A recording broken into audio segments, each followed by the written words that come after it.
우리 믿음으로 함께 찬양하겠습니다. 주를 위한 이곳에 우리 가슴에 손을 얹고 믿음의 고백으로 찬양합니다. 주를 위한 이곳에 예배하는 자들 중에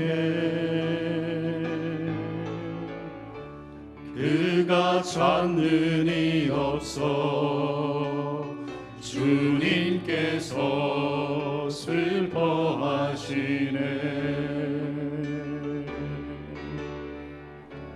주님이 찾으시는 그 한 사람 그의 배자 내가 그 사람 되기 간절히 주께 예배하네. 주내로 이곳에 서 있네. 주임제에 엎드려 절하네. 그 어느 것도 난 필요 없네. 주님만 경배해. 주내로 이곳에 서 있네. 주임제에 엎드려 절하네. 그 어느 것도 난 필요 없네. 주님만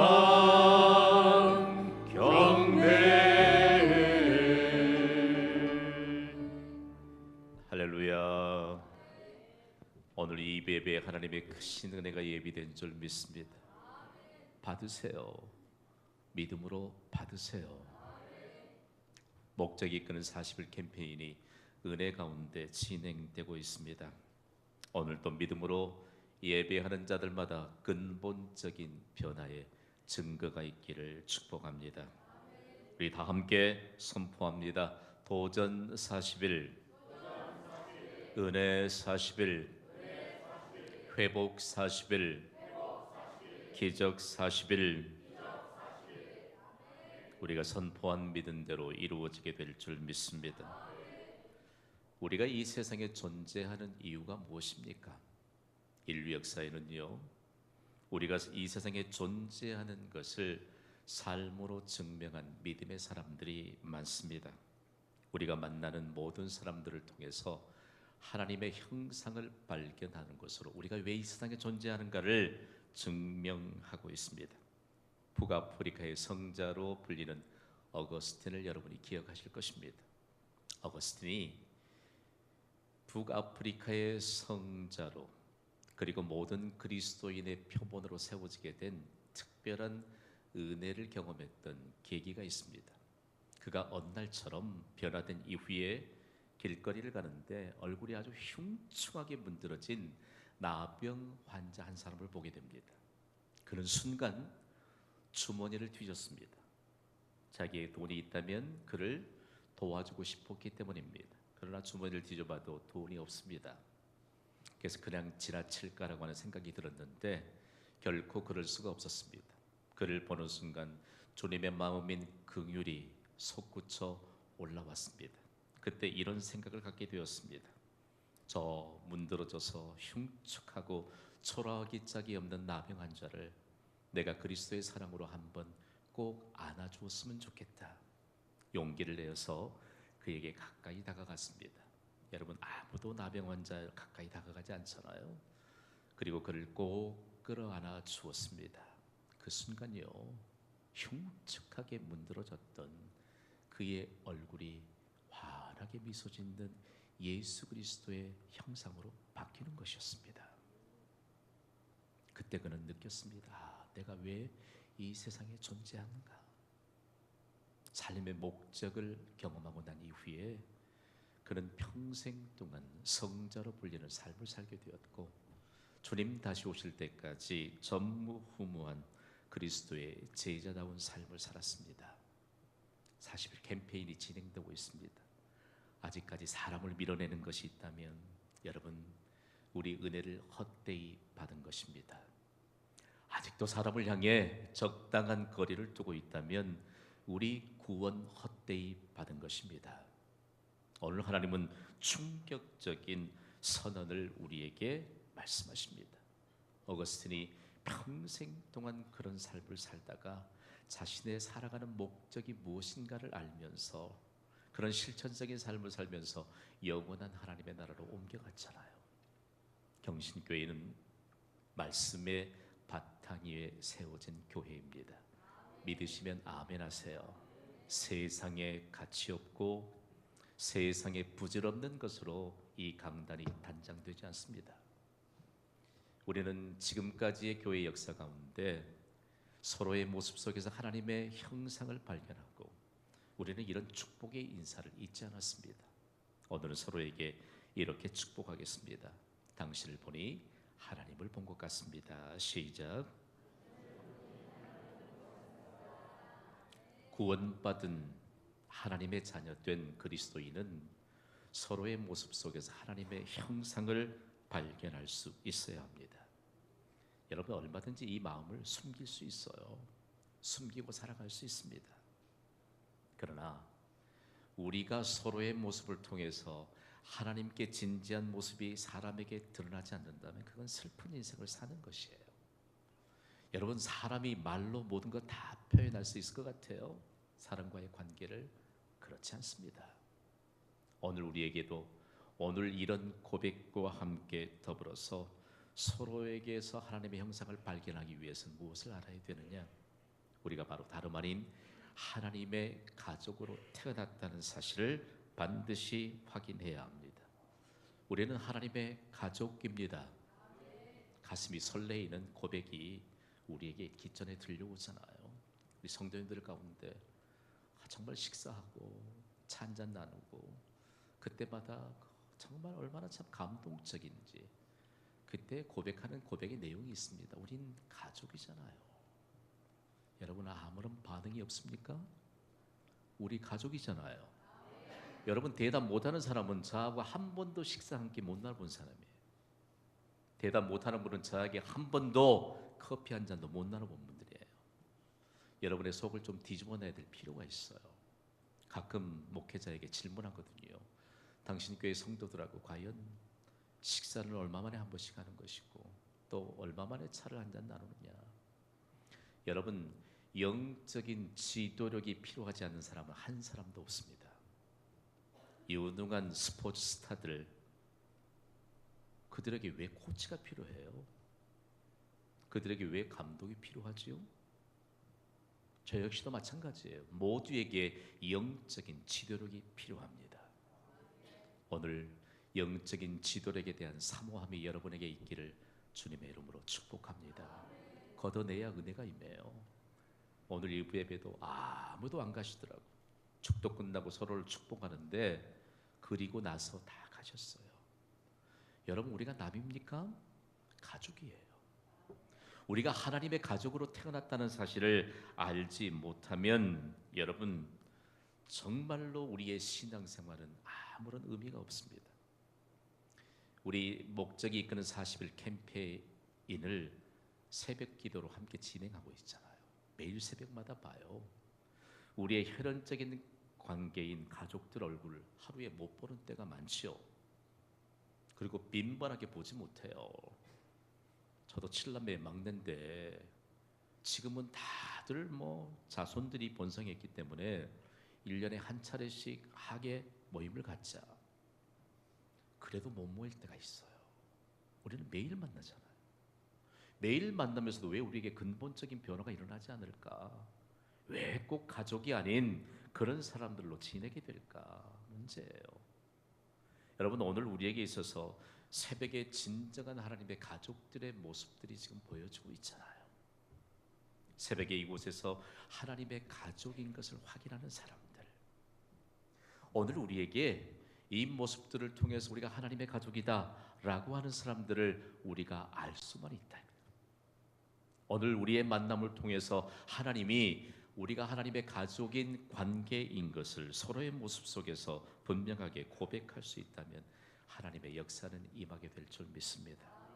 여러분, 그냥 예배 시간에 왔다가 그냥 가시고 또 예배 시간 오면 믿음의 성장은 없습니다.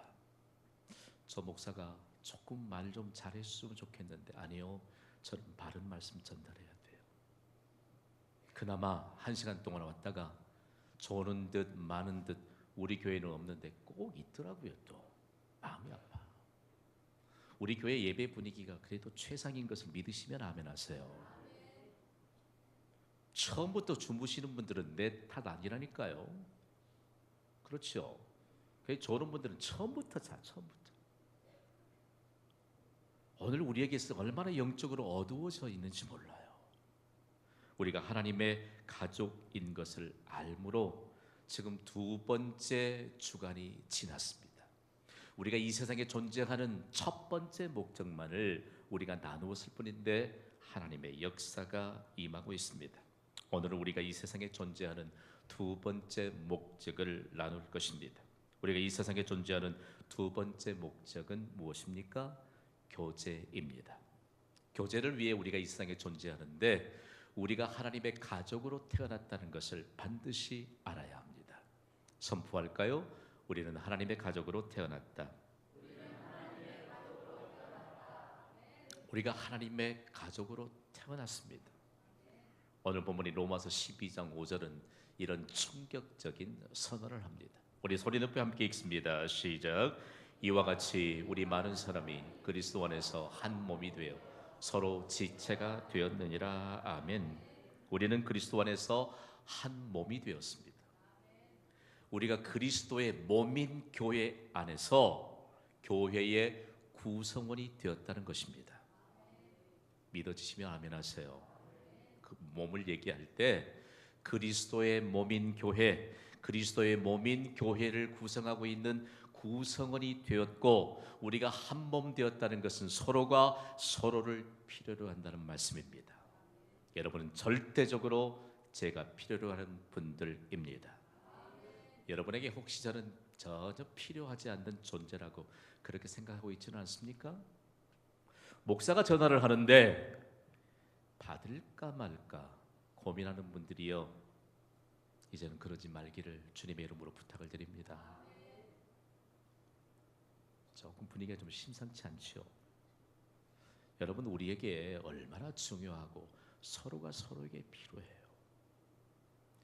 우리 서로 예배드리고 있지만 우리가 교회에서 교회의 한 구성원이 된 것은 우리 서로가 서로를 위해 필요한 존재라는 것입니다.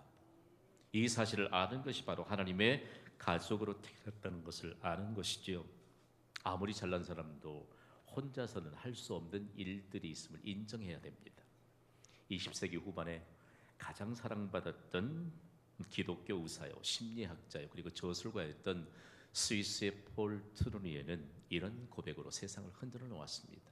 함께 읽어보실래요? 시작. 사람이 혼자서는 할 수 없는 일들은 2가지이다. 하나는 결혼이요, 다른 하나는 그리스도인으로 사는 것이다. 혼자 결혼할 수 있어요?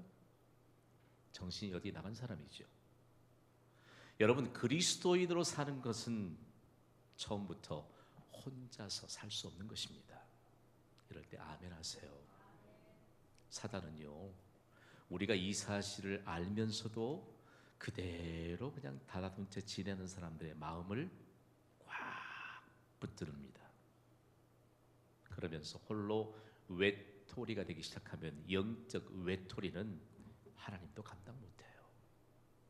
여러분, 우리가 그리스도인으로 살아가는 이 자체가 혼자서는 살 수 없는 것입니다. 성경은 우리에게 그리스도의 몸인 교회의 구성이 된 우리에게 있어서 가장 중요한 것이 무엇일까? 우리가 혼자서 살 수 없는 그리스도인으로 살아가기 위해서 교제가 필요하다는 말입니다.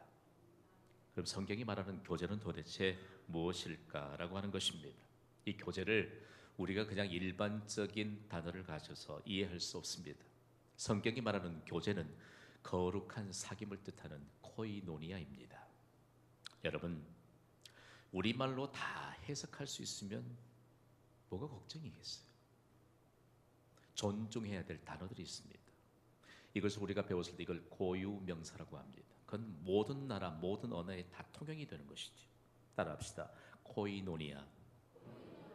코이노니아는 신약의 원문의 헬라어입니다. 예수 그리스도께서 십자가에서 희생제물이 되셔서 우리의 죄 문제를 해결해 주셨습니다. 죽음의 문제까지 해결해 주셨습니다. 그런데 십자가 아래로부터 시작되는 예수 그리스도 안에서 시작되는 거룩한 사귐이 코이노니아입니다. 한자말로 설명할 수 있어요? 불가능해요. 영어인 펠로우십으로 번역해서 설명할 수 있나요? 천만의 말씀이에요. 그래서 우리 교회 지하에 가면 코이노니아 홀을 펠로우십 홀이라고 붙여놓긴 했어요. 그러나 코이노니아예요. 십자가 아래서 인격과 인격의 만남이 교제인 코이노니아입니다.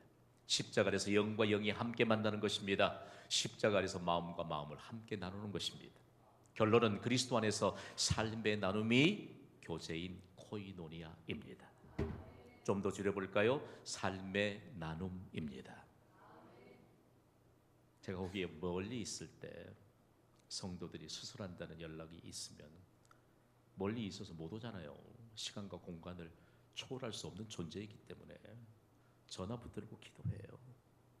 거룩한 영과 영의 만남, 마음과 마음의 만남, 삶의 나눔이 있는 그곳에 하나님의 능력이 임합니다.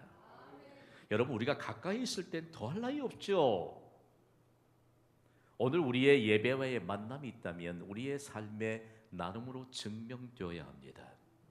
코이노니아, 이 교제를 위해 우리가 존재한다는 사실입니다. 그러면 점검해 보아야 되겠지요. 우리는 교회에서 얼마만큼 자신의 삶을 나누고 있는 것일까요? 나의 관심사에 대해서 여러분은 누구와 얼마만큼 나누고 있습니까? 내가 울고 있는 상황에 대해서는 여러분이 누구와 만나고 있습니까? 우리 한국인의 정서 가운데는 좋은 것을 나누려고 하지만 슬픔이 되는 것, 실패 요인들은 나누려고 하지 않아요. 그러니까 발전이 없는 것입니다. 여러분, 연구 논문을 쓰는 이유가 무엇입니까?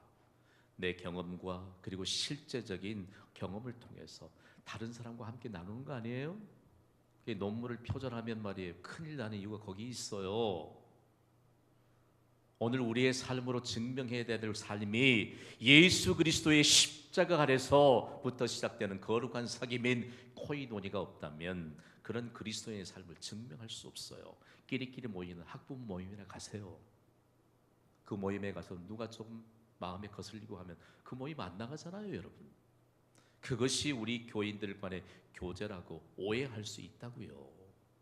여러분이 기껏 구원받은 하나님의 백성의 신분을 가지고 교회에 와서 누구 한마디 하는 거 보니까 마음이 거슬려서, 요즘 세상 말 참 마음에 들지 않는 표현들이 있어요. 접어요? 뭘 접어요? 교회를 접어요? 여러분 생각해 보세요. 여러분이 진정한 하나님의 복을 누리기 위해 반드시 붙잡아야 될 것이 믿음인 줄 믿습니다. 이 믿음은 거룩한 사귐인 코이노니아를 통해서 증명되어야 합니다. 아무 것으로 증명될 수 없어요. 그렇다면 여러분, 내가 기뻐하고 있는 일에 대해서 누구와 나누고 있는지, 내가 낙심하고 있는 이 일에 대해서는 과연 누구와 나누고 있는지, 이래야 할까 저래야 할까를 두고 내가 누구와 함께 나누고 있으며 결정적인 때에 내가 믿음의 교제인 코이노니아를 통해서 결정할 수 있다면 우리는 승리를 보장받는 인생이 될 줄 믿습니다. 그런 결정할 때 그냥 자기의 기준으로 결정해요. 여러분, 회복되기까지 얼마나 많은 시간이 걸리는 줄 알아요? 그리고 회복된 이후에도 말이에요, 그게 잘못된 과정들을 거쳐가면 그거 정말 답이 없어요. 오늘 우리에게 있어서 하나님이 그렇게 물어주세요. 서로 들어주고 서로 격려해주고 서로 위로하고 서로를 위해서 기도할 수 있는 대상이 도대체 누구인가를 가르쳐주고 있습니다. 오늘 성경이 증가하는 교제 코이노니아를 위해 우리가 두 번째 존재하는 목적이라고 합니다. 이 예배를 통해서 교제의 문이 활짝 열려지기를 축복합니다. 그러므로 교제에는 네 가지의 단계가 있음을 함께 나누는 것입니다. 첫 번째 교제의 목적의 단계는요, 교회의 구성원이 되는 것입니다. 에베소 2장 19절은 교회의 구성원인 우리에 대해서 이렇게 말씀합니다. 함께 읽어볼까요? 시작. 그러므로 이제부터 너희는 외인도 아니요 나그네도 아니요 오직 성도들과 동일한 시민이요 하나님의 권속이라. 자, 우리가 단어를 치사 선택해서 사용합니다. 경신교회는 죄송한 표현입니다만 제가 이 목회 현장에서 떠나게 된다면 저의 어록집이 남을 것입니다. 아멘 해주세요. 하셔야 돼요. 중요한 것은 우리가 어떤 단어를 사용할 수 있느냐. 하나님이 오늘 에베소 2장 19절을 통해서 우리가 하나님의 가족인 것을 말씀하고 있습니다. 그런데 외인도 아니라고 말합니다. 꼭 다른 집에 온 다른 식구처럼 말이에요. 교회를 출입하는 자들을 향해 두고 말씀합니다. 다음으로 나그네도 아니라고 말합니다. 또한 성도들과 동일한 시민이라고 말씀하시면서 하나님의 권속이라고 말합니다. 권속, 주목해야 될 단어입니다. 하나님의 권속은 도대체 무엇을 말하는 것일까요? 하나님의 권속은 영적인 가족이라는 뜻입니다. 그리스도 안에서 삶을 나누는 가족을 일컬어서 하나님의 권속이라고 말합니다. 우리말로 번역하면 God's household는 식솔이라고 하는 이 표현으로 아주 익숙해져 있습니다. 내 혈연 관계의 가족은 아니지만 내 가정 안에 머무는 사람들, 출입하는 모든 사람들을 향해서 식솔이라고 하는 배고픈 시대에 만들어진 그런 정서가 담긴 표현입니다. 여러분 생각해 봐요. 우리가 그리스도 안에서 삶을 나누는 가족인데 그 결론이 교회의 구성원이라는 것입니다. 반복되지만 우리는 서로가 서로를 필요로 하는 존재라는 말씀입니다. 그래서 하나님의 권속, 하나님의 가족이 되는 것은 그냥 되고 싶어서 되는 것이 아닙니다. 성경은 요한복음 1장 12절에 이렇게 그 조건에 대해서 말씀합니다. 함께 읽습니다. 시작. 영접하는 자, 곧 그 이름을 믿는 자들에게는 하나님의 자녀가 되는 권세를 주셨으니 아멘. 우리가 예수 그리스도를 영접함으로 하나님의 자녀가 되었습니다. 그리고 하나님의 영적인 가족, 하나님의 가족이 되었습니다. 그러므로 우리가 하나님의 가족이 되었는데 하나님의 가족이 가장 중요한 것은 무엇 때문입니까? 하나님의 가족인 영적인 가족은 영원토록 함께 할 것이기 때문입니다. 그래서 오늘 우리에게 좀 충격이 되는 것은 아직 하나님의 가족으로 살지 못하는 사람들을 향한 끊임없는 하나님의 부르심이 있다는 것입니다. 여러분, 우리가 하나님의 교회의 구성원이 되었다는 것 여러분 기억하시기를 바랍니다. 여러분 너무나도 교회의 귀중한 존재입니다. 다음으로 교제의 두 번째 단계는 우정의 단계입니다. 우정은 마음을 서로 나누는 것입니다. 성경은 잠언 27장 19절에 이렇게 말씀하세요. 읽어볼까요? 시작. 물에 비치면 얼굴이 서로 같은 것 같이 사람의 마음도 서로 빛이 있느니라. 아멘. 하나님의 말씀은 읽는 것 그 자체라도 복이 된 줄 믿습니까? 하나님이 말씀하시잖아요. 아름다워지기를 원하시는 분들 혹시 계세요? 마음에 있죠? 아름다움을 유지하고 싶은 분들도 계세요? 비결을 좀 가르쳐 드릴까요? 영국에서 학자들의 결론을 토대로 만들어진 내용이에요. 이전까지는 찬양을 부르면 아름다워졌대요. 찬양을 부르면 이 얼굴의 근육이 아름다워지는 근육들이 움직인대요. 설마 목사가 거짓말 하겠어요? 돈 많이 주고 배웠구만. 그리고 하나님의 말씀을 읽을 때 우리의 표정이 최상의 아름다운 표정으로 바꿔주는 근육이 움직인대요. 하나님의 말씀은 하나님의 감동으로 기록되었음을 믿습니다. 여러분 오해하지 말아요. 왜 경신교회한테 자꾸 말씀 읽자 그러고 말이에요. 읽으면 어떤 효과가 있는 줄 아세요? 우리의 마음에 새겨져요. 여러분의 입술에 복된 하나님의 말씀을 하나님이 담아주시는 것입니다. 비싼 기기 사다 놓고 말이에요. 사용도 안 하려면 뭐라고 놔둬요? 여러분이 제 얼굴이 몰라서 그냥 화면 비추고 있나요? 생각해봐요. 놓치지 않아야 될 은혜가 지금 계속되고 있어요. 이 자리에서 우리가 서로의 마음을 서로 비추는 이와 같은 우정에 대해서 하나님이 교제의 두 번째 단계로 말씀합니다. 그런데 이것은 예배로는 곤란해요. 제가 지금 말씀을 선포하고 있는데 그 함께 찬양하고 있는데 막 와가지고 잘 지냈냐 그러고 그분은 팔불출 수준이죠. 예배는 곤란해요. 예배 마치고 나서 소그룹으로 혹은 1대1의 관계를 통해서 마음과 마음을 서로 비칠 수 있는 우정의 단계에 이르러야 합니다. 그런데 여러분 마음이 조금 그래 아무렇지도 않는데 표정이 좀 이상하더라나 그 부정적인 시각을 갖고 있으면 다 그래요. 그래서 말 한마디 못 꺼내고 가요. 여러분 성경에는 원수지간의 두 가정이 그게 서로 다른 아들들이 우리의 인류의 역사에 영원한 우정의 모범을 남겼잖아요. 이스라엘의 사울왕 그의 충신인 다윗을 얼마나 미워했는지 몰라. 기회만 닿으면 죽이려고 하잖아요. 그러나 사울의 아들은 요나단은 다윗과 너무너무 가까운 사이 변치 않는 우정의 관계를 쌓았던 사람입니다. 도대체 어떻게 그런 일이 있을까? 여러분 혹여 이런 말씀하세요. 저 집안의 아이하고는 삭시도 마라. 그건 복하고 거리가 멀어요. 누가 하나님이 그렇게 담 쌓으라고 가르치던가요?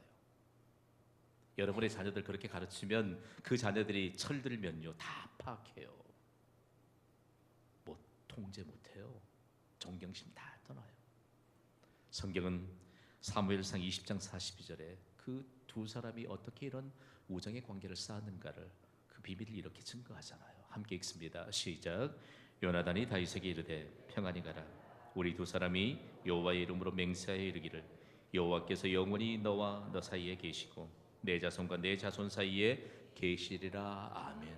우리 사이에 평강의 왕이신 하나님이 계심을 믿으시기 바랍니다. 만나면 좋은 친구. 나 이 방송사와 아무런 상관이 없어요. 저는 TV를 보는 첫 번째 목적이 있다면 회사에 사활이 달려있는 카피 보는 거예요. 그 광고 한 편에 회사에 생명이 달려 있습니다. 여러분 광고 그냥 지나쳐요? 광고 보세요. 그 회사에 생명이 달려 있다니까요. 짧은 순간에. 여러분 우리가 스쳐 지나가는 사람들 가운데 서로의 관계를 통해서 하나님의 복이 서로에게 전달되는 이런 관계가 우리의 교제를 통해서 임하는 줄 여러분 믿으시기 바랍니다. 마음과 마음을 나눌 수 있는 비칠 수 있는 관계예요.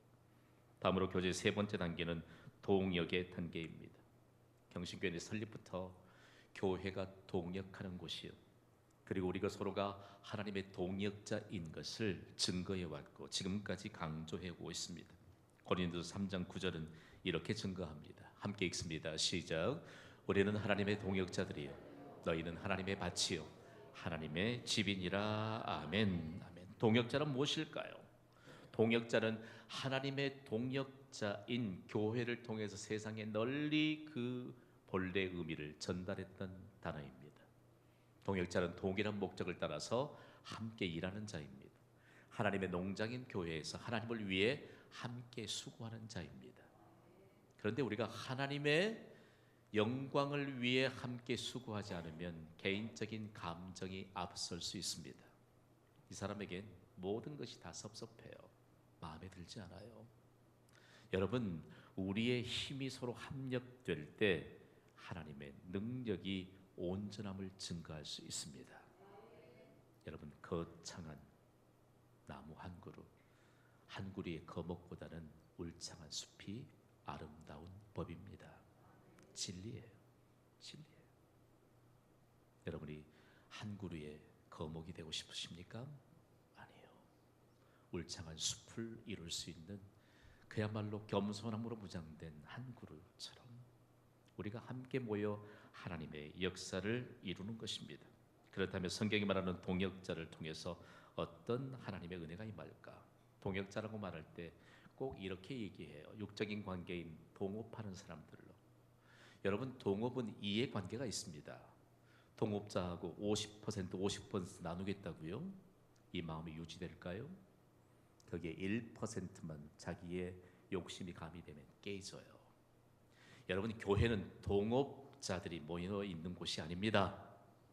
함께함으로 복을 받고 함께함으로 복을 누리는 동역자의 관계인 것을 여러분 믿으시기 바랍니다. 이것이 우리의 교제에 관한 세 번째 단계입니다. 마지막 교제의 네 번째 단계는 친척의 단계입니다. 여러분, 친척처럼 가까운 단계가 어디 있어요? 그게 찾잖아요. 무촌인 부부로부터 부모와 자녀 관계, 그리고 사촌, 하물며 어디까지 찾아요? 사돈의 팔촌까지 찾는다고. 이게 가까운 관계라는 증거 아니에요. 그런데 여러분 보세요. 우리가 사돈의 팔촌처럼 먼 관계가 아니에요. 빈번하게 우리는 가장 가까운 가족, 친척의 단계인 것을 기억해야 합니다.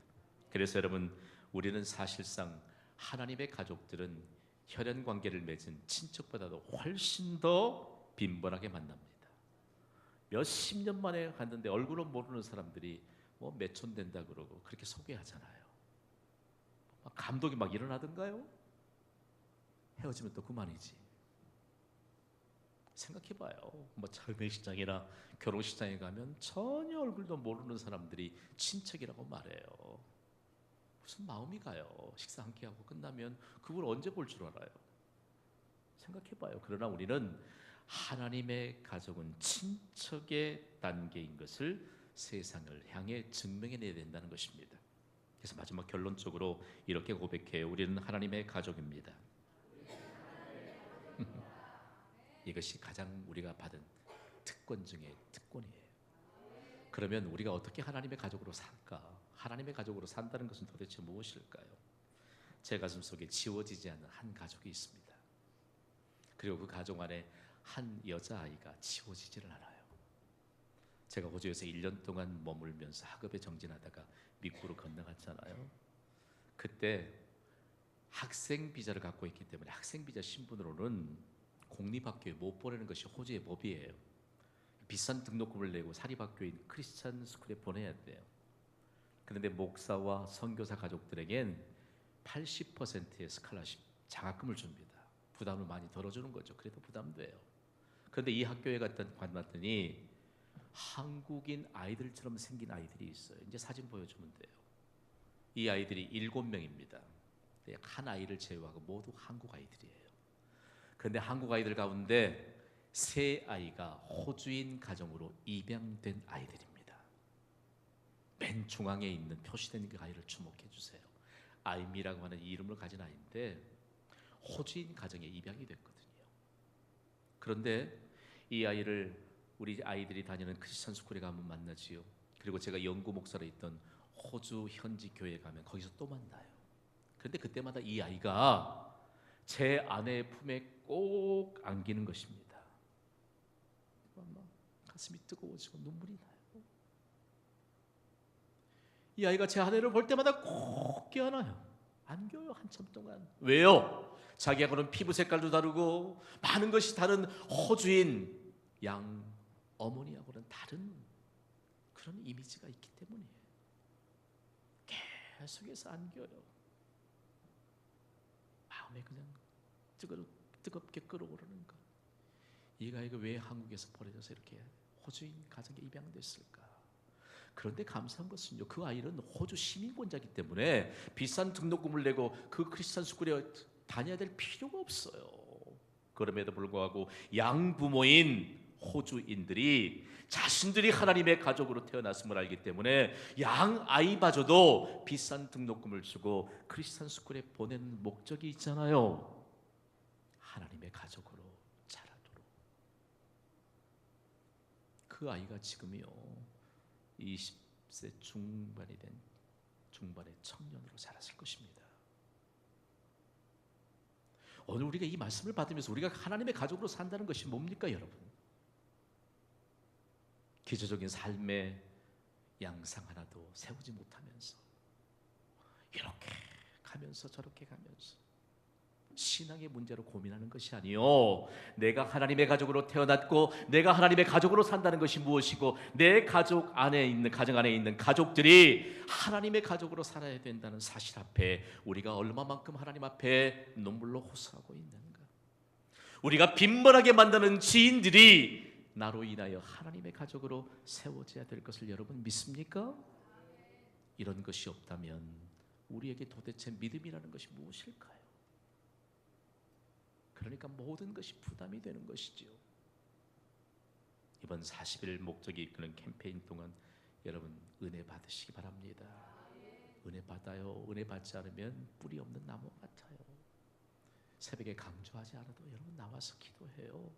그리고 말씀 받고,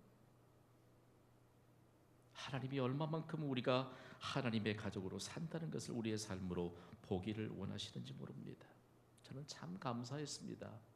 그 아이가 머나먼 타국에 입양이 되어 갔지만 하나님의 가족인 것을 아는 크리스천 양부모에게 입양이 되었고, 초등학교를 그렇게 비싼 등록금을 내면서 아이를 그렇게 믿음으로 가르치는데 그 아이 올바른 청년으로 양육해내지 않았겠습니까? 오늘 우리에게 있어서 우리의 눈앞에 잊혀지지 않는 사람들은 도대체 누구일까요? 여러분, 하나님의 가족들은 늘 가까이 있는 법입니다. 마음에. 그래서 우리가 서로 마음을 나누고 삶을 나누고, 여러분, 왜 여러분이 하나님의 가족으로 늘 하나님 앞에 예배자로 서야 되는 것을 애통해하면서 영적인 지도자들인 리더인 이 교역자들과 그리고 리더십들이 늘 관심을 갖겠어요? 생각해 보세요. 여러분, 오늘 우리가 이 세상에 존재하는 두 번째 목적, 코이노니아, 예수 그리스도 안에서 거룩한 삶의 나눔인 코이노니아를 위해 존재한다고 말씀합니다. 우리가 하나님의 가족으로 태어났기 때문입니다. 오직 한 번뿐인 인생, 하나님의 가족인 것을 일평생 증명하는 삶을 사시기를 주님의 이름으로 축원합니다. 이 시간 받은 말씀을 우리